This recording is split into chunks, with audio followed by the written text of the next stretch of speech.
So I want to talk about 7 things that are signs of time blindness and ADHD.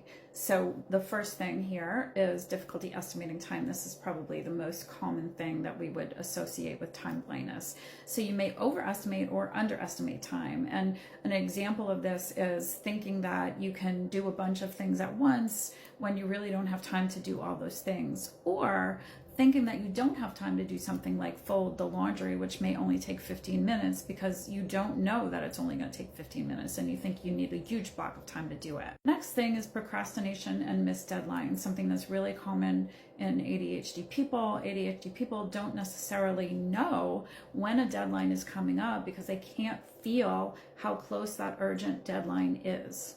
So they may be waiting till the night before to do a report that's very important that they need more time to do, or they might be packing for a trip 30 minutes before the trip. Issues with planning and organization are often related to time blindness as well. This is often because of not having a clear sense of time, like how do appointments fit together? How does transition and preparation time fit together when you're planning your day or your week?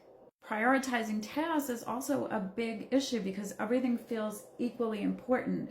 Time can feel flat when it comes to planning tasks. This might look like you spending hours doing something like organizing your desk instead of working on a pressing work project, or jumping between a bunch of tasks and not actually getting something done. Another really big one that is not recognized enough is problems with prospective memory. This is your ability to remember to do something in the future. For neurotypical people, this is like automatic. Like neurotypical people will kind of set this mental alarm. But for ADHD people, this is blurred. So there's a blurred connection between the past, the present, and the future.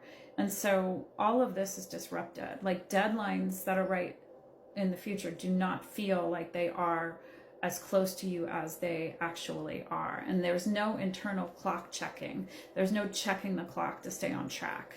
You may do things like forget important appointments, forget to RSVP for events, or miss things like your car registration or your taxes. Constantly feeling rushed and overwhelmed is a really common thing that I see in my clients with time blindness. And then finally, difficulty learning from past experiences. This is something that is not often recognized as a feature of time blindness, but it is, especially in adolescents and people in their 20s, because repeating the same mistakes oftentimes relates to the past and the future, and you have to have a sense of time-related mistakes, which just feel random to ADHD people sometimes.